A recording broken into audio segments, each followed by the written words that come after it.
حضرت بلال رضی اللہ عنہ نے عرض کیا امیر المومنین میں اللہ کے راستے میں نکلنا چاہتا ہوں. فرمایا اذان کون دے گا؟ اذان کون دے گا؟ اذان کون دے گا؟ حالانکہ اذان دینے کیا مشکل ہے.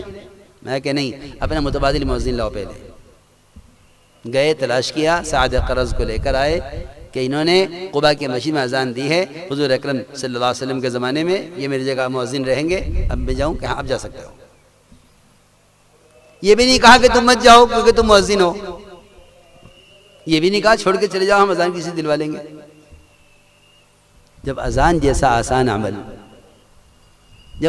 آسان عمل متبادل کو پیش کیے بغیر چھوڑ کر جانے کی گنجائش نہ ہوئی تو جو ترمذی پڑھا رہے، بخاری شریف پڑھا رہے، مسلم شریف پڑھا رہے، مشکاۃ شریف پڑھا رہے اور دوسری کتابیں پڑھا رہے ہیں، دوسرے شعبوں میں دین کی خدمت انجام دے رہے ہیں، ہم کہتے ہیں آپ چھوڑ کر نکل جاؤ.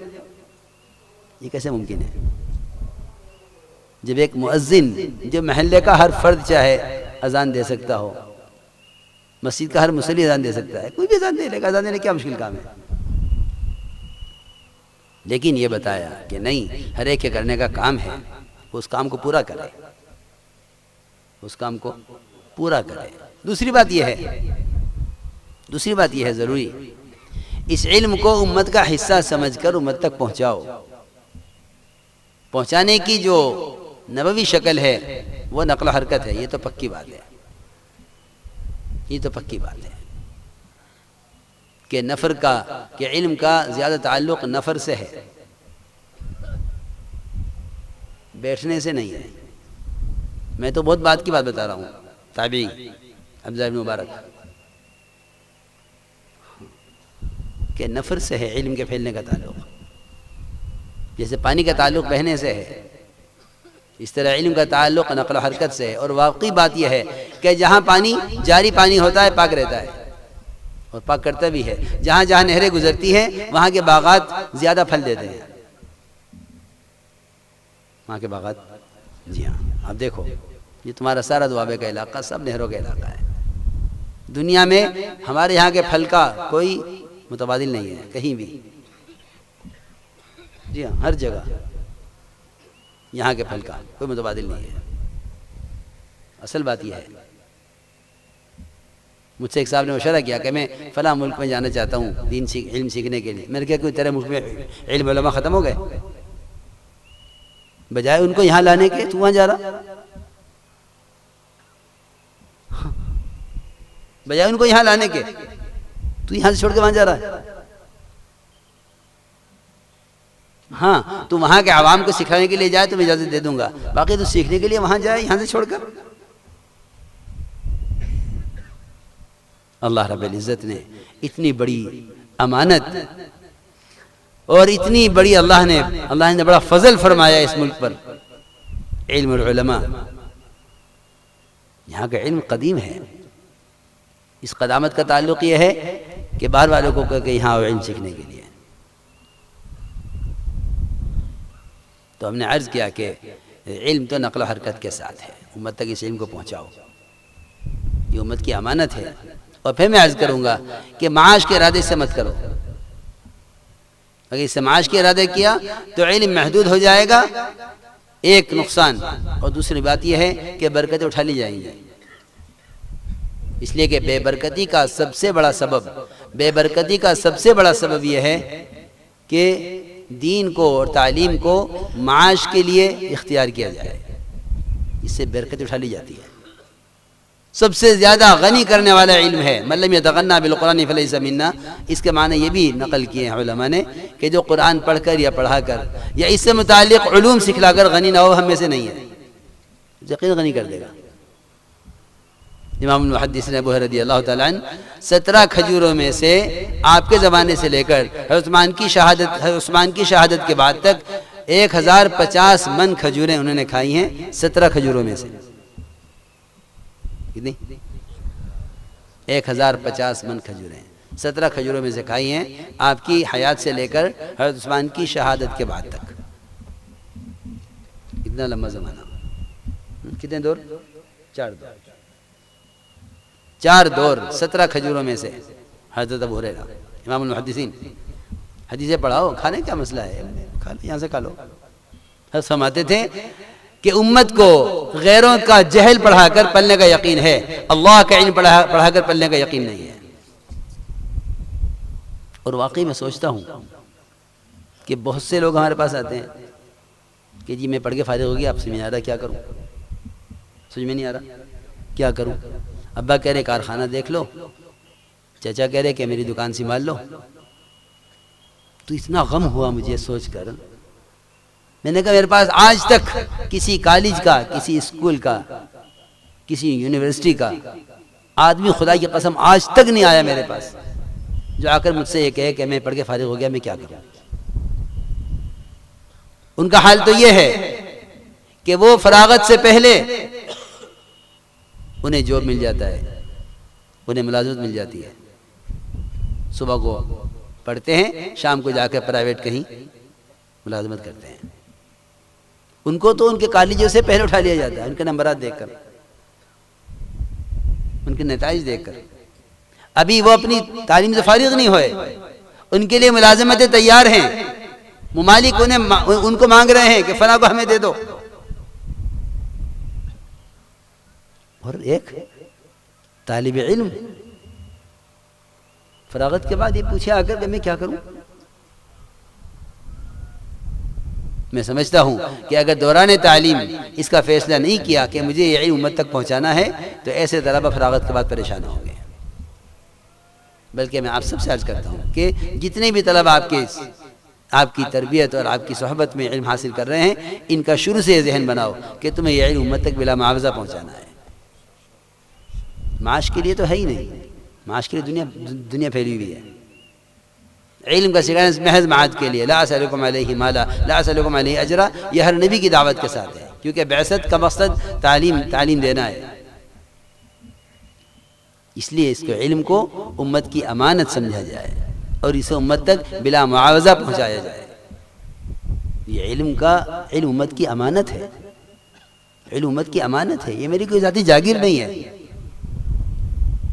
یہ محض معاد کے لیے ہے، معاش کے لیے نہیں ہے، امت کی امانت ہے، اس امت تک بلا معاوضہ پہنچانا چاہیے۔ اسی لیے حضور اکرم صلی اللہ علیہ وسلم نے سید القراء ابی ابن کعب کو ڈرایا تھا اس سے کہ ابی اگر اس کمان کو لے کر جو تمہیں اس کے باپ نے بچے کو قرآن پڑھانے پر ہدیتاً دی ہے، معاملہ نہیں، ہدیہ دیا ہے، ہدیہ سے پاکیزہ کوئی چیز نہیں ہے، ہدیہ تمام مقاصد میں سب سے زیادہ پاکیزہ ہے، ہدیہ صدقات سے، زکوٰۃ سے، تجارت سے، سب کہیں سے لکھا علماء نے کہ ہدیہ سب سے پاکیزہ چیز ہے۔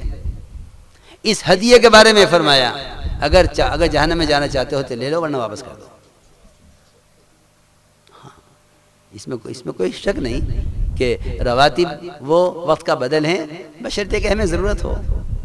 میں تو واقعی کہتا ہوں، پھر بھی کہتا ہوں کہ اگر کسی کو ضرورت نہیں ہے اور اس کے پاس دوسرا کوئی بدل موجود ہے تو اللہ کے لیے پڑھائے۔ ابوبکر صدیق رضی اللہ تعالیٰ عنہ نے اگر شورا کے کہنے پر تنخواہ لی بھی ہے تو اس سارے جتنا مال لیا ہوگا خلافت کے زمانے میں اپنے وظیفے کا، اس سے بڑی زمین دے کر گئے ہیں بیت المال کو کہ کل قیامت میں یہ نہ ہو کہ تمہاری خدمت کا بدلہ دنیا میں مل گیا ہے۔ اس سے بڑی زمین دے کر گئے بیت المال کو کہ تاکہ میرا بیت المال کا میرے ذمہ کوئی قرضہ نہ رہے۔ ہاں، یہاں اللہ مجھے معاف فرمائے اور ہماری سب کی حفاظت فرمائے، خدا نہ کرے، اللہ نہ کرے، اگر تعلیم دین امت کو دینے کے لیے رواتب پر یہ موقوف ہو گئی تو امت کا بڑا سخت نقصان ہوگا، امت کا بڑا سخت نقصان ہوگا، امت کا بڑا سخت نقصان ہوگا۔ ہم یہ نہیں چاہتے کہ علماء صرف پڑھانے میں رہیں، بلکہ میں تو بہت آگے کی سوچتا ہوں، میرا دل چاہتا ہے کہ علماء آدھے دن پڑھائیں اور آدھے دن تجارت کریں، بجائے تعلیم کا راتب لینے کے آدھے دن پڑھائیں مدرسے میں، آدھے دن تجارت کریں بازار میں، کہ اس تجارت سے اپنے اور دوسروں کی ضروریات کا اور اپنی ضروریات کو بھی پورا کریں اور آدھے دن پڑھائیں مدرسے میں۔ میرا تو خود دل چاہتا ہے کہ اللہ کرے ایسا نظام بن جاوے کہ آدھے دن تعلیم آدھے دن تجارت۔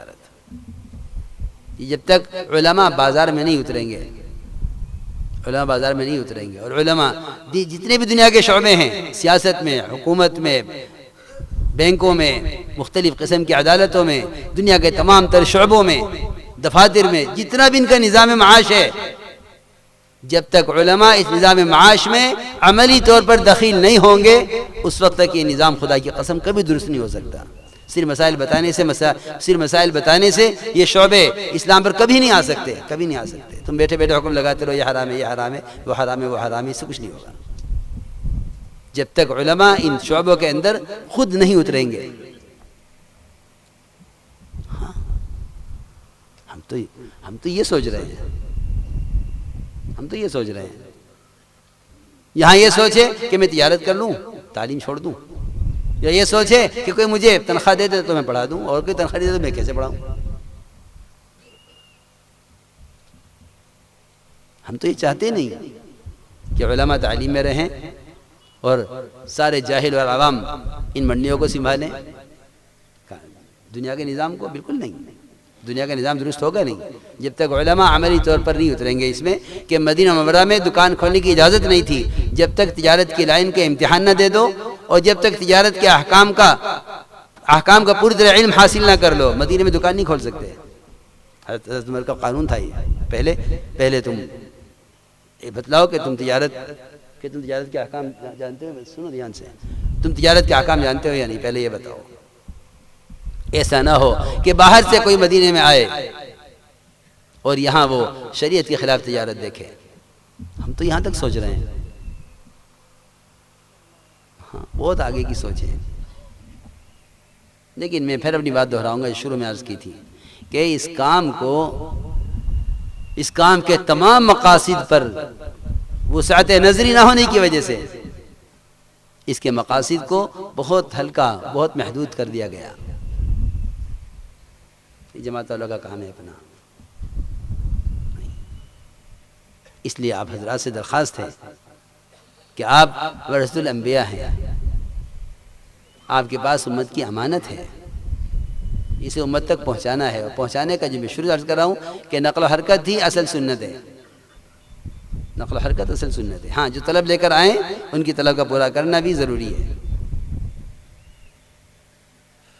تو میں نہیں کہوں گا کہ کون اس کے لیے تیار ہے، بلکہ اصل صحیح یہ ہے کہ علماء صحابہ نے از خود عرض کیا حضور اکرم صلی اللہ علیہ وسلم سے کہ ہمیں 1 سال کی مہلت دے دیجئے، کیونکہ آپ نے ڈرایا تھا علماء صحابہ کو کہ اگر جاہلوں کو دین نہ سکھلایا گیا اور ان کو تم نے دین کی سمجھ پیدا نہ کی اور تم نے ان کو دین نہ سکھلایا تو میں علماء صحابہ کو دنیا میں سزا دوں گا۔ یہ صحیح حدیث ہے، اس میں غور کریں، صحیح روایت ہے۔ تعجیل عقوبت کی دھمکی ہے، تعجیل عقوبت کی دھمکی ہے ان علماء کے لیے کہ ان کے پڑوس میں لوگ رہتے ہیں لیکن وہ ان کو دین نہیں سکھلاتے، ان میں دین کی سمجھ پیدا نہیں کرتے۔ تعجیل عقوبت کی دھمکی ہے۔ اس بات کو سنتے ہی علماء صحابہ فکر مند ہوئے، سب جمع ہوئے، آ کر عرض کیا ابھی غیر غیرنا کہ ہم ہلاک کیے جائیں گے دوسرے کی وجہ سے؟ کیوں؟ وہ سیکھتے نہیں آگے ہم سے، ہم تو بیٹھے سکھلانے کے لیے، وہ آتے ہی نہیں ہیں۔ ہاں یہی ہے، ہم کیوں ہلاک کیے جائیں گے ان کی وجہ سے؟ ہم تیار ہیں سکھلانے کے لیے، وہ سیکھتے نہیں ہیں۔ آپ نے ایک مرتبہ بھی یہ نہیں فرمایا کہ اگر وہ نہیں سیکھنے آتے تو تمہاری کوئی غلطی نہیں ہے، تم تو بیٹھے رہو۔ میں نہیں، تم جا کر سکھلاؤ۔ عرض کیا 1 سال کا موقع دے دیجئے، 1 سال کا موقع۔ ہم 1 سال میں، اور یہ 1 سال مدینے میں نہیں بیٹھ گئے ان کے انتظار میں، بلکہ روایت میں ہے کہ جہاں جہاں پانی کے چشموں پر، پہاڑوں پر، دیہاتوں میں جہاں نئی آبادی تھی اور اسلام پہنچ گیا تھا، علم نہیں پہنچا تھا، وہاں جا کر انہوں نے ان کو علم پہنچایا۔ اس لیے اس بات کو سامنے رکھ کر، اور واقعی میں عرض کرتا ہوں کہ جب تک علماء اپنے علم کو لے کر عوامی اختلاط نہیں کریں گے، ان پر امت کے علاج اور امت کی تربیت کے تقاضے نہیں کھلیں گے۔ جس طرح وہ ڈاکٹر جو راؤنڈ پر نہ ہو اور وہ ڈاکٹر جو مریضوں کے درمیان روزانہ نہ بیٹھے، اس کو نہیں معلوم کس وقت کیا امراض ہیں، ان کی کیا دوائیں ہیں، کیا امراض ہیں، کیا دوائیں ہیں۔ جو ڈاکٹر راؤنڈ پر ہوتے ہیں وہ آنکھ بند کر کے بتا دیں گے اس مریض کے لیے یہ دوا ہے فوراً. آپ دیکھ لو جو ڈاکٹری پڑھ کر بیٹھے ہوئے ہیں اور ٹریننگ پر نہیں ہیں اور کام نہیں کرتے ہیں، وہ ڈاکٹر نہیں بتا سکتے کہ اس وقت کیا دوا لینی ہے. اب دیکھو بہت سے ڈاکٹر ملیں گے آپ کو ایسے جو ڈاکٹری پڑھی ہے لیکن ڈاکٹری کرتے نہیں ہیں، وہ ڈاکٹری کرتے نہیں ہیں. اللہ تعالیٰ اگر ایک مکھی، شہد کی مکھی کو انسانوں کے نفع رسانی کا سامان بنانے پر اللہ اس کو الہام کرتے ہیں، جس میں اللہ نے تو وحی کا لفظ استعمال کیا ہے لیکن وہ الہام کے معنی میں ہے، تو جن کے پاس اللہ نے کو علم دیا اگر وہ امت تک علم پہنچائیں گے تو اللہ انہیں کیا الہام نہیں کریں گے.